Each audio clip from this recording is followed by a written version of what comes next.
Good morning dear students. आप सभी का इस एजुकेशनल यूट्यूब चैनल पर हार्दिक स्वागत है।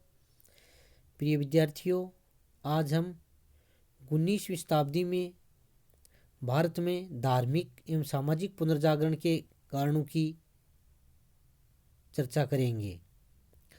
मध्यकाल में मुस्लिम आक्रमण के कारण हिंदू समाज ने अपनी रक्षा के लिए, सामाजिक ढांचे को सुरक्षित रखने के लिए जाति प्रथा के बंधनों को कठोर कर दिया था। स्त्रियों के बचाव के लिए पर्दा प्रथा, बाल विवाह प्राय आवश्यक मान्यताएं बन गई थी। किंतु 19वीं शताब्दी में जब पाश्चात्य संस्कृति से संपर्क हुआ, तब भारतीय समाज को भी परिष्कृत करने तथा नए सामाजिक धार्मिक दृष्टिकोण विकसित करने के प्रयास आरंभ हुए। इन प्रयासों के कारण भारतीय जीवन में नई चेतना की लहर उत्पन्न हो गई। राजा राम मोहन राय, स्वामी दयानंद सरस्वती, देवेंद्रनाथ टैगोर, स्वामी विवेकानंद आदि ने हिंदू धर्म, समाज और संस्कृति में सुधार लाने हेतु जबरदस्त आंदोलन किए। इस प्रकार 19वीं शताब्दी में जो धार्मिक एवं सामाजिक पुनर्जागरण या नवजागरण हुआ, उसके कारण इस प्रकार हैं। ये एग्जाम्स में निबंधात्मक क्वेश्चन पूछा जा सकता है कि 19वीं शताब्दी में भारत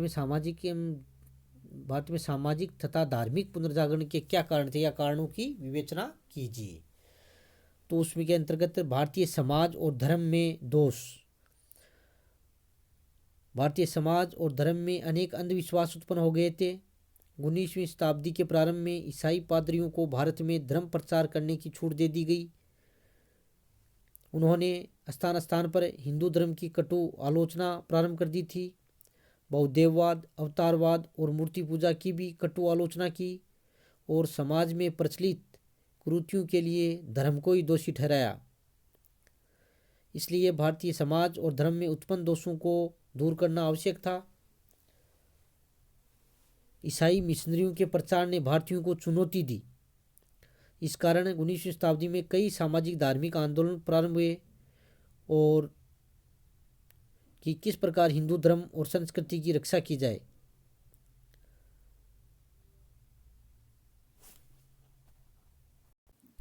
पाश्चात्य सभ्यता और संस्कृति से संपर्क होने पर प्राचीन हिंदू धर्म को पुनः स्थापित करने के प्रयत्न आरंभ हुए।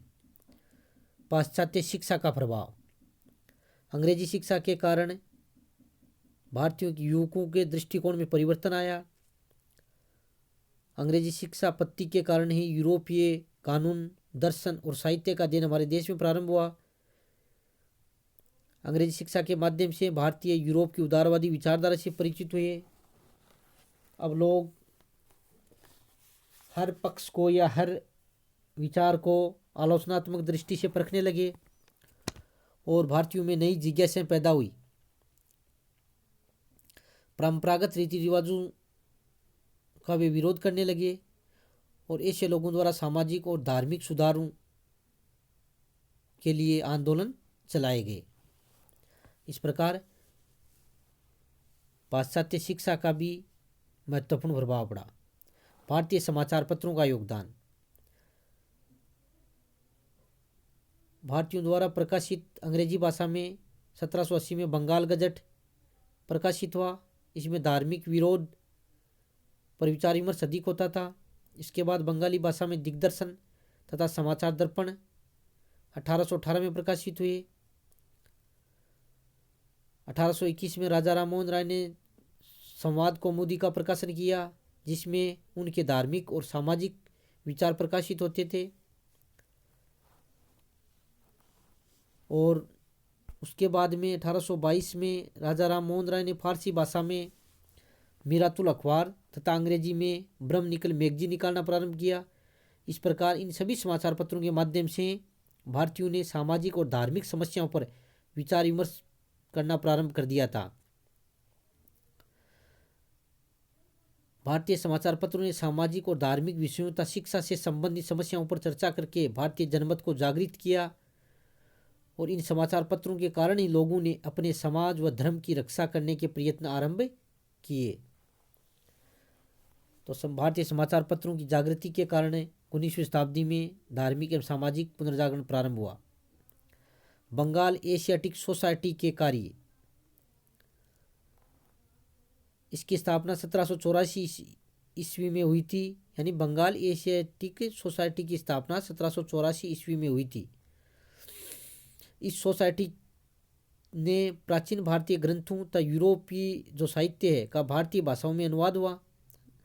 विदेशी विद्वानों ने प्राचीन भारतीय साहित्य का अध्ययन कर उनका अंग्रेजी में अनुवाद किया और बताया कि ये साहित्य विश्व सभ्यता की अमूल्य निधियां हैं। पाश्चात्य विद्वानों ने भारत की अनेक कलाकृतियों और सभ्यता के केंद्रों की खोज की तथा उन्होंने प्राचीन भारतीय सभ्यता की श्रेष्ठता स्थापित की। प्रसिद्ध विद्वान Max Muller, William Jones, Wilson आदि विद्वानों ने प्राचीन भारतीय संस्कृति, कला और साहित्य को विश्व के सामने रखा, जिसका तुलनात्मक अध्ययन करने से भारतीयों को अपने प्राचीन गौरवमय सभ्यता और संस्कृति का ज्ञान हुआ। इस प्रकार भारतीयों में जागृति में इस सोसाइटी का भी महत्वपूर्ण योगदान रहा। पाश्चात्य सभ्यता का प्रभाव, भारतीय धर्म और समाज सुधार आंदोलन का एक कारण भारतीयों पर पश्चिमी सभ्यता का प्रभाव भी था। भारत में अंग्रेजों के आने के साथ साथ यूरोपीय सभ्यता का आरंभ हुआ। भारतीय सभ्यता का पाश्चात्य सभ्यता से ऐसे समय में संपर्क हुआ जब यूरोप के विचारों पर बुद्धिवाद और व्यक्तिवाद छाए हुए थे। अंग्रेजी पढ़े लिखे लोगों के लिए पाश्चात्य सभ्यता आदर्श बनती जा रही थी। पश्चिमी विचार, पश्चिमी वेशभूषा, खान पान आदि से भी इतने प्रभावित हो रहे थे कि उनकी नकल करना अपना गौरव मानने लगे थे और भारतीय धर्म और समाज से उनका विश्वास उठता जा रहा था। ऐसी स्थिति में कट्टर हिंदुओं और बुद्धि वर्ग ने यह अनुभव किया कि यदि धर्म और समाज में आवश्यक सुधार नहीं किए तो भारत में धर्म और समाज का अस्तित्व समाप्त हो जाएगा। इस प्रकार इस सभ्यता के, पाश्चात्य सभ्यता के कारण भारतीयों में धार्मिक एवं सामाजिक पुनर्जागरण प्रारंभ हुए। पश्चिम की वैज्ञानिक प्रगति, 19वीं शताब्दी में पश्चिम में वैज्ञानिक खोजों से वैज्ञानिक प्रगति हुई और विज्ञान की प्रगति से अंधविश्वासों एवं रूढ़िवादिता का विरोध किया जाने लगा और उन्होंने पाश्चात्य सभ्यता की ओर भारतीयों की भागदौड़ का विरोध कर भारतीय धर्म और समाज में आस्था रखने की प्रेरणा दी। इस प्रकार भारतीयों में जागृति हुई और 19वीं शताब्दी में धार्मिक और सामाजिक पुनर्जागरण को बल मिला। बुद्धिजीवी वर्ग का योगदान, भारतीय समाज में अनेक बुद्धिजीवी वर्ग का उदय हुआ जिन्होंने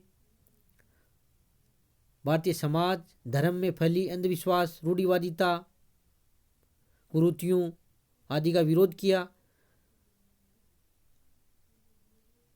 और इस राजा राम मोहन राय, दयानंद सरस्वती, विवेकानंद, देवेंद्रनाथ टैगोर, इन्होंने